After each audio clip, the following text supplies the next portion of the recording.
Sementara itu pemirsa, beberapa nama penumpang KMP Tudu Pratama Jaya yang tenggelam pada Rabu malam di perairan Selat Bali ternyata tidak masuk dalam manifest penumpang. Hal ini membuat keluarga korban kesulitan mendapatkan informasi mengenai anggota keluarganya yang masih belum ditemukan. Korban yang tidak ada dalam manifest karena sebagian diantaranya mereka masuk dalam daftar penumpang travel, sehingga hanya nomor polisi mobil yang tercatat. Sampai saat ini ratusan keluarga tampak memadati posko pengaduan korban yang ada di ASDP Ketapang, Banyuwangi, Jawa Timur.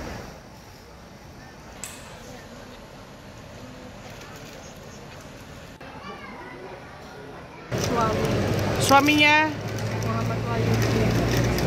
naik apa? Naik travel. Naik travel mau kemana suaminya? Mau ke Bali. Dari Singonjoro bawa ponakannya juga 2. Ponanya 2 ya. Terus ini ada di daftar nggak nama suaminya manifest? Nggak ada, cuma data supirnya aja. Data supirnya aja. Sejauh ini sudah datang ke sini sudah dapat informasi apa mbaknya? Belum ada informasi sama sekali. Gitu ya. Mbaknya di sini mulai kapan? Dari tadi pagi. Tadi pagi ya. Ya pemirsa, untuk mengetahui informasi terkait pencarian korban kapal tenggelam Tudu Pratama Jaya, kita akan bergabung dengan rekan Farah Madila di posko pelabuhan ASDP Ketapang, Banyuwangi, Jawa Timur. Selamat malam Farah, silakan dengan laporan Anda. Bagaimana dengan keluarga yang melapor nama-nama penumpang yang tidak ada dalam manifest? Ya, selamat malam Felicia dan juga pemirsa. Berkaitan dengan data korban yang tidak terdata dalam manifest ini juga rupanya masih terus datang dari pihak keluarga korban. Memang hari ini informasi yang kami dapatkan dan berdasarkan pantauan kami di pusat informasi keluarga korban ini terus berdatangan keluarga korban. Yang berbeda adalah jika kemarin sebagian besar didominasi oleh keluarga korban dari wilayah Banyuwangi, namun hari ini banyak keluarga korban yang tiba untuk mencari informasi dan melaporkan kehilangan dari keluarga yang berasal dari sejumlah daerah yang tidak hanya di wilayah Jawa Timur tapi juga di luar Jawa Timur. Kalau di Jawa Timur sendiri ada sejumlah keluarga yang berasal dari Jember, Probolinggo dan beberapa daerah lain yang termasuk dalam penumpang KMP Tudu Pratama Jaya. Namun berkaitan dengan berapa banyak jumlah orang ataupun penumpang yang tidak terdata dalam manifest, kami masih belum mendapatkan informasi pasti, baik itu dari pihak ASDP maupun dari pihak Basarnas juga kami masih belum mendapatkan informasi. Sejauh ini berdasarkan hasil konferensi pers yang kami ikuti tadi, pemirsa, memang pihak Basarnas maupun tim SAR gabungan saat ini masih berfokus terhadap upaya pencarian dan juga penyelamatan korban.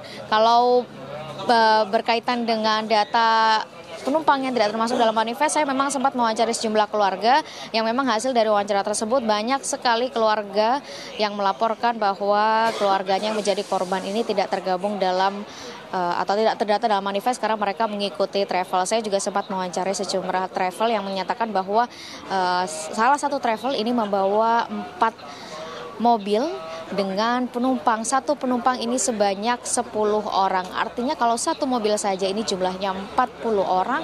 Jika dikalikan 4, ini maksud kami jika satu mobil jumlahnya 10 orang, jika dikalikan 4 ini menjadi 40 orang. Tapi ini masih juga belum terkonfirmasi kebenarannya, mengingat kami mengacu terhadap data dari ASDP maupun dari pihak Basarnas ataupun unit-unit terkait yang berada di pos SAR gabungan kali ini. Selain itu pemirsa, berdasarkan dengan hasil pencarian hari kedua ini, pemirsa, memang tadi sudah disampaikan bahwa hari ini belum ada data-data yang ditemukan atau data-data terbaru yang ditemukan oleh tim SAR yang melakukan operasi pencarian. Saya tadi juga sempat mengikuti bagaimana proses pencarian yang dilakukan di wilayah laut bersama Basarnas dan memang dapat kami informasikan cuaca pada hari ini terbilang cukup ekstrim dengan gelombang yang mencapai 2,5 meter. Dan selain itu untuk cuaca ini juga cukup dinamis. Sejak pagi hari ini sempat hujan mendung, kemudian cerah lagi, kemudian hujan lagi. Rupanya ini menjadi salah satu faktor yang mempengaruhi jarak pandang atau visibility yang bisa dipantau atau dilihat oleh masing-masing dari seru atau tim seru sendiri.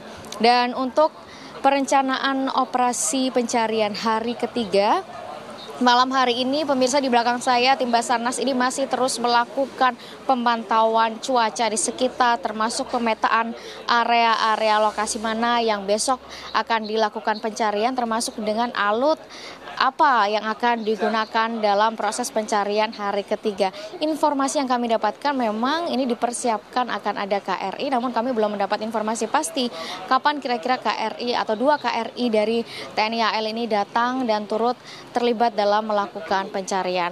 Sementara berkaitan dengan kondisi sendiri di Pelabuhan Ketapang, memang penyeberangan ini masih berlangsung normal sampai saat ini dan ruang tunggu yang digunakan untuk penumpang kapal ini saat ini telah digunakan sebagai ruang pusat informasi bagi keluarga korban yang datang dan juga melapor. Tak sedikit keluarga ini juga rupanya menunggu dan bahkan menginap di Pelabuhan Ketapang. Demikian sementara informasi dari wilayah Pelabuhan Ketapang. Saya kembalikan ke Felicia di studio. Baik, terima kasih banyak Farah Manila atas laporan Anda. Selamat bertugas kembali dan jaga keselamatan di sana. Terima kasih.